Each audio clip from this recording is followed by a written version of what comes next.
Well, plans for a sustainable development precinct in Darwin Harbour have been criticised by environmentalists who claim there are plans to build a petrochemical plant in the area. I spoke with Northern Territory Chief Minister Natasha Fyles earlier today. Chief Minister, thanks for your time. The Environment Centre is saying that there are plans to build a petrochemical plant in Darwin Harbour. This comes after the announcement of that Middle Arm development from the federal government.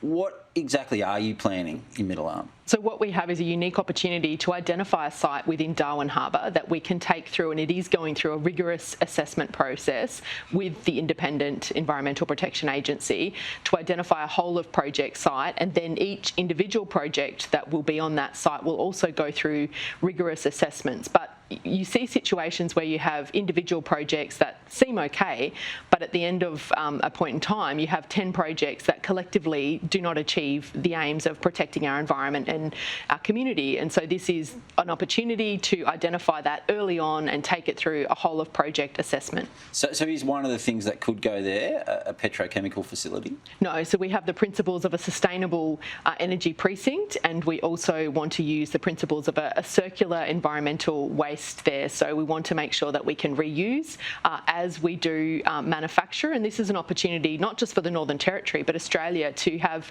a sustainable precinct where we can have manufacturing here in Australia. So no petrochemical facility. The Environment Centre's made the point, as have others, that there's an anti-government website that actually lists that as one of the things that can go there. So they must be right to argue this, are they not? So I am aware of that information. I've asked for that to be updated because it is really important for Territorians to understand that this is based on sustainable energy and sustainable circular environmental principles. We do want to look, and we've got opportunities such as green hydrogen.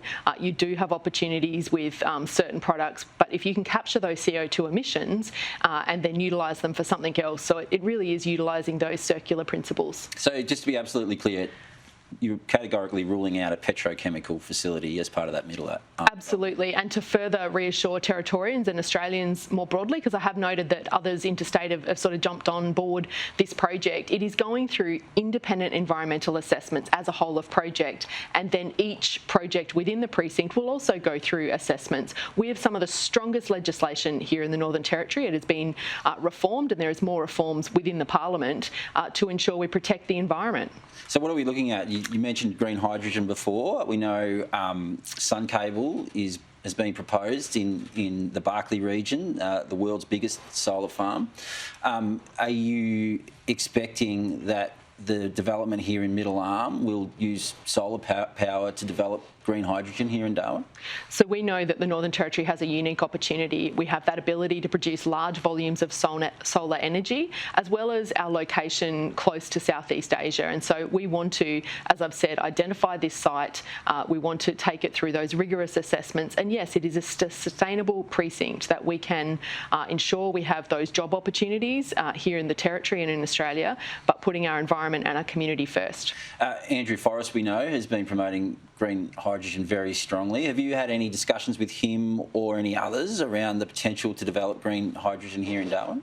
So this project is something that we have a number of stakeholders interested in. I haven't had specific discussions, but we're taking it through those assessment processes, and then we will be able to, work on different projects that can be at that precinct and take them through the assessments and see this unique opportunity to have sustainable manufacturing in Australia once again. In terms of that manufacturing, a lot of most manufacturing in the country is done with gas. With developing gas in the Beetaloo Basin, do you expect that gas from the Beetaloo Basin will be brought to this precinct in Middle Arm and used for manufacturing?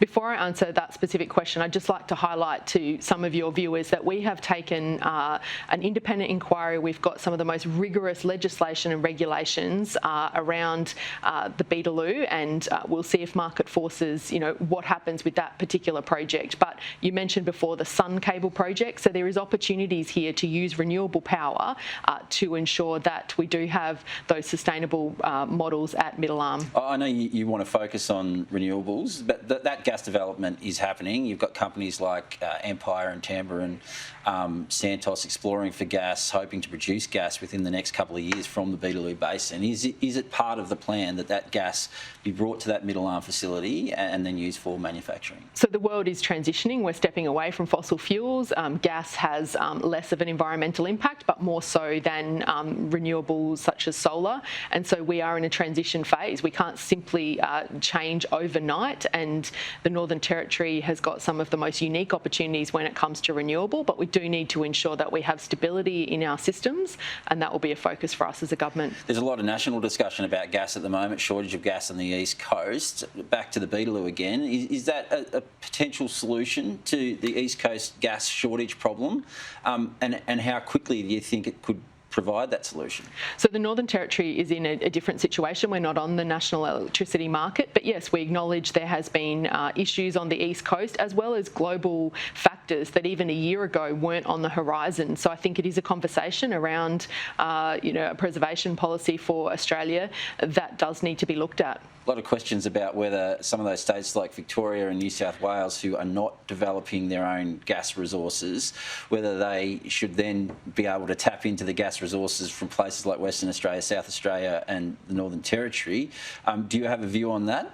One of the issues that's raised with me about Territorians is the emissions from gas, and we've acknowledged that if we were to see gas production, one of the recommendations is to offset those emissions. We can't do that as a Northern Territory, so other jurisdictions need to understand the complexities of these issues. An important point around not only projects such as the Beetaloo, but this Middle Arm project, it's an opportunity for the Northern Territory to develop significant own source revenue, which we can then use in health and education and the significant social challenges we have. So, we don't receive, we believe, our fair share of the GST, but here we've got an opportunity through a sustainable precinct to develop that revenue to overcome the social challenges the Northern Territory faces. And just the last gas question, and we have the IMPEX project here that was brought here more than a decade ago. There's a lot of questions now about whether other states and territories should have done what Western Australia did and reserved some of that gas for domestic consumption. Was it a mistake, do you think, when we brought IMPEX here 10 years ago, not to put the onus on them to at least allow some of that gas to be reserved for domestic use? I think that stepping forward in those political uncertain times that we are facing, it's a conversation that we do need to have, not just as state-based jurisdictions, but as a nation, to provide that energy security into the future.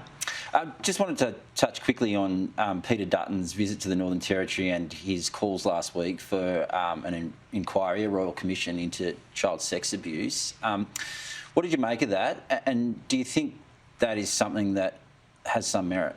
So Territorians are sick of politicians flying into the Territory for 5 minutes and then having an epiphany and suggesting something that is illogical. Further, Peter Dutton was a part of the federal government that we saw a Royal Commission into youth justice and child protection, but we had not one single dollar from the then Commonwealth government to support us with the recommendations from that Royal Commission. And I also further find it almost offensive for Indigenous Territorians. I was out on the Tiwi Islands, I travel the Territory regularly. Yes, we have our social challenges, but to put that all in a basket around Indigenous people, I find offensive as the Chief Minister of the Northern Territory.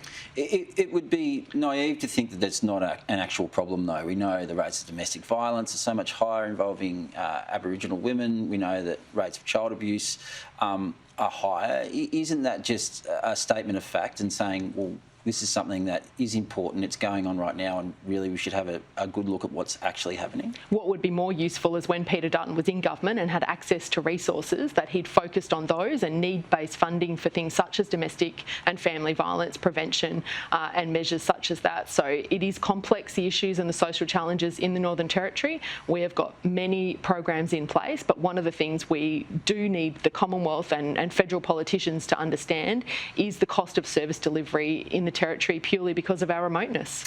Natasha Fyles, thanks for your time today. Thank you.